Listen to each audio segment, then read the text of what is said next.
also going to talk about descriptors for transition metal oxides, focusing on the DFT part and predicting adsorption energies. I'm from SunCat at SLAC. We're a team of 4 national lab scientists working together. In particular, Johannes Voss and I are heavily involved in the catalysis data science aspects.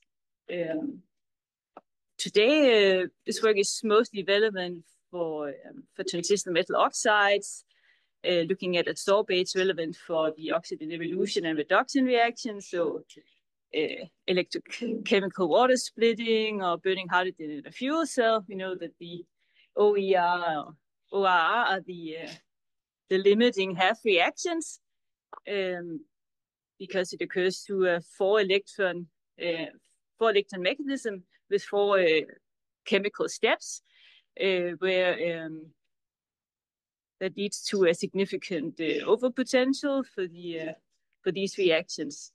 So, of course, we want to discover good catalysts for these applications. The best performing metals are based on iridium or ruthenium. So, and both stability and the catalytic activity is a major concern. So, of course, we want to improve this by either discovering new catalysts or decreasing the loading of these precious metals. Luckily, we know that DFT is quite good at predicting the fundamental catalytic activities of these systems through the binding energies of OOH and OOH. So we have these 4 chemical steps, and you know that the binding energy difference between the O and OH intermediates, they're a good descriptor for the activity here, shown as the overpotential for the oxygen evolution reaction with iridium at the top. So idea is use DFT to accelerate the discovery for new materials for these reactions. And thinking, how can we further accelerate this by using a simple model, a machine learning model that utilizes electronic structure descriptors from the bulk calculation. So can we already at the bulk level extract parameters, electronic structure descriptors to predict what is the likely catalytic activity or binding energies of these relevant intermediates going to be? And then, of course, to get an accurate prediction, you want to run more advanced surface models, considering the dynamics, the electrolytes of this chemical system. But speeding up this initial part will still be a way to accelerate our discovery of catalysts for these applications. And of course, the electronic structure descriptors can also take part in machine learning models for predicting the experimental synthesis or testing outcomes. This talk, I'm going to focus on the electronic structure part. So we already had seen a really good introduction to electronic structure descriptors in catalysis. Brief summary, because we know the Newes-Anderson model, the overlap matrix element between the surface and the adsorbate is an important descriptor for the adsorption energy of intermediates, the D-band model, ED orbital fillings, and for transitional metal oxides, also to mention the number of out of electrons per Calle-Valero, the oxygen 2p center, as we've already heard about, different descriptors that uses the center of the D-band and the oxygen 2p center. And then today I'm going to talk about another electronic structure descriptor that allows you to capture the strength of the metal-oxygen bond, this crystal orbital Hamiltonian population.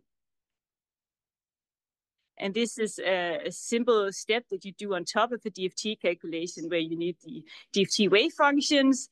And then you partition the electronic structure in a way that you get not a density of state, but the energy of states of selected atom-atom bonds. In this case, the metal-oxygen bonds, the COHP, the overlap matrix elements of the off-diagonal parts of the Hamiltonian multiplied by the overlap. So this is formulated in the periodic power density functional theory. But doing this, we can get an approximate value for the metal-oxygen bonds energy. that will serve as a descriptor for our adsorption energy. So just looking quickly what this looks like, you have a metal oxide, so you have an octahedral structure.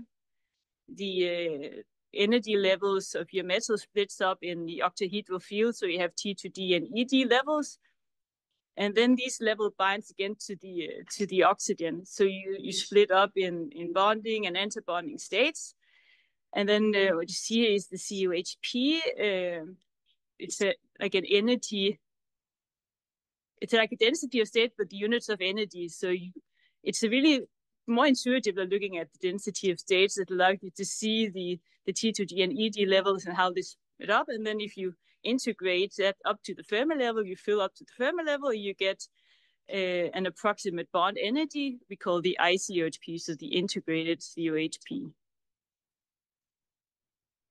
And the motivation for this was that we tried to understand the trends in adsorption energies on the rutile series. So this was our first simpler study, looking just at rutile, putting all the transition metal elements of the periodic table in a rutile structure, and then looking at the trends of adsorption and two common facets of, in this case, showing for oxygen.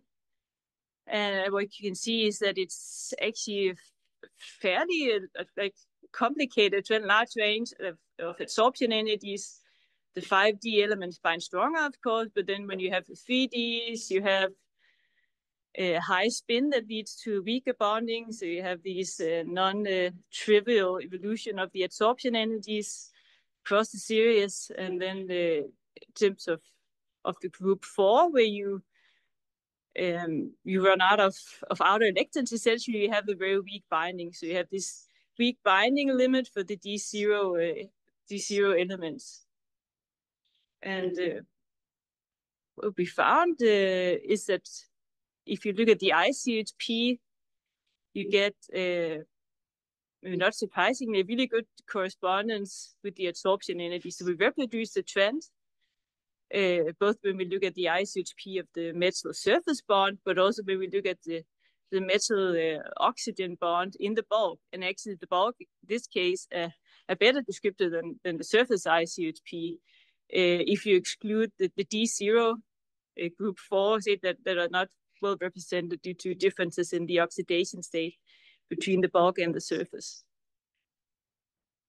And when we plot this, the ICHP versus the adsorption energy, we do find a really good fit with between the ICHP and both the O and OH adsorption energy. So this produced a simple quadratic trend, so a simple fit with a pretty good agreement. So next step, we wanted to look, of course, not just at the rutile series, but transition metal oxides across structures and oxidation states. So we made this extended data set, and this was done in collaboration with Michael Beidich at SunCat. And here we did carefully converge calculations from +2 oxidation state to +6, choosing some common polymorphs and common surface cuts and focus on the on-top side. So all these things are where we have adsorption energies. And one thing to keep in mind is that oxides are really difficult to converge in DFT, and you have to be very careful, especially with magnetic moments. If you have a spin flip in the bottom of the slab, that can skew your adsorption energy like 1 eV. So it took some time, but the data set is now on Catalysis Hub, and this was published in the spring. And looking at the trends, we see similar to the rutile series, because this D0 onset, where you run out of outer electrons on the surface and you have a weak adsorption, that shifts depending on the oxidation state of your oxides. And we still have some fairly complicated trends for the 3D due to due to spin effects and so on. But as a general trend, you mentioned that like going through the group, you increasing group number. We see a weakening of the adsorption energy. Both the inherent metal oxygen binding strength decreases, but you also see a larger orbital filling, which means that you fill in antibonding states, leading to an even weaker binding between metal and oxygen. And then for increasing oxidation states, you also see a weakening adsorption. So you can tune the adsorption energy of O and OH by varying the oxidation state of your surface, which is not surprising. And yeah, essentially, it's many things are going on here. And although it's a fairly small data set, it's quite a complex series. But we'll be attempting to predict or show that we can predict these adsorption energies from fairly simple models using the electronic structure descriptors. So we looked at the ICOHP and we computed those for the bulk series of the +2 to +5 oxides. And you see that if you take just the raw ICOHP, this is the integrated ICOHP as a function of energy, and then the value at the Fermi level, that's your approximate metal oxygen binding energy at that filling. And then when you go from +2 to +6, you increase the oxidation state, you increase that binding. So I should say here, just taking the raw non-normalized ICOHP. So this essentially means that if you have more electrons involved in the bond, then you have a stronger bonding.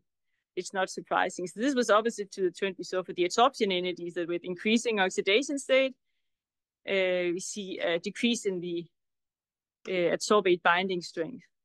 But then we realize that the number of electrons involved in the binding of the surface is fairly constant. So if you normalize the ICOHP with the oxidation state, we get a trend that corresponds really well to the trend in adsorption energy. So looking just at the ICOHP descriptor versus this is the OH adsorption energy, you get a pretty good agreement. Is still a quadratic fit with a 0.28 EV mean absolute error.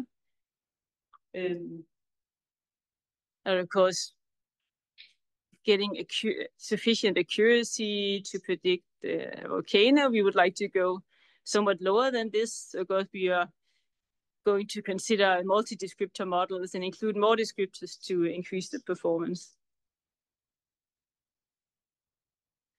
And especially what is needed is so in this model, this is only the bulk ICOHP, so there's not even any descriptors related to the surface structure yet. So a main quantity to include here is the oxidation state of the surface. Oh, as you mentioned, we also considered additional descriptors, such as the oxygen 2p center, which also performs fairly well, although not as good as the ICOHP as a standalone descriptor. Can also construct descriptors based on the normalized ionization energy. So this doesn't require DFT, but it's just a property of the metal atom, and considering the oxidation state of that element, the ionization energy, to take it one step further in oxidation state, is a meaningful descriptor for adsorption. So we constructed a multi-descriptor ML model based on Gaussian process regression. And this is the performance based on leave one out cross-validation. So in this case, we have only 140 data points. And then we train the model 140 times, and each time we leave out 1 point and check the predictive performance toward that point. And we get, for OH, we get a fairly low mean absolute error of 0.16, which is a thing you could not really expect to go below that when it's based on DFT calculations, which already has an inherent uncertainty and that order of magnitude.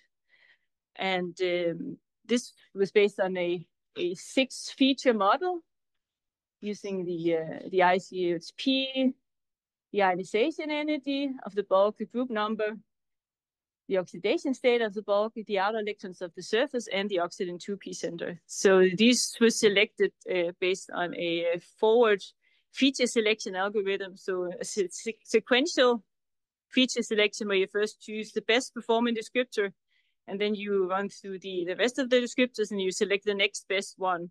So this allows us to have some interpretability about which descriptors performs best. One thing to notice is that surprisingly, the oxygen 2p center comes in as a number 6 here, but that's only because that there's such a high correlation with the ICHP. So if you exclude the ICHP from your feature set, you can still get a fairly good model with having the oxygen 2p center as your first descriptor.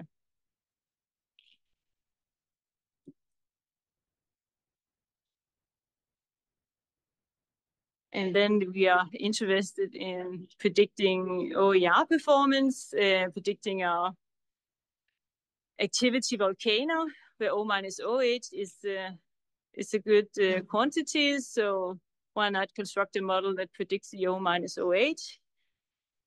And we see in this case, we also get a pretty good performance. And interestingly, from our feature selection, we get the normalized ICHP, the group number, and the bulk oxidation state as the most important descriptors. So very, very simple, a very simple model that performs quite well, I would say, surprisingly, without any surface descriptors. And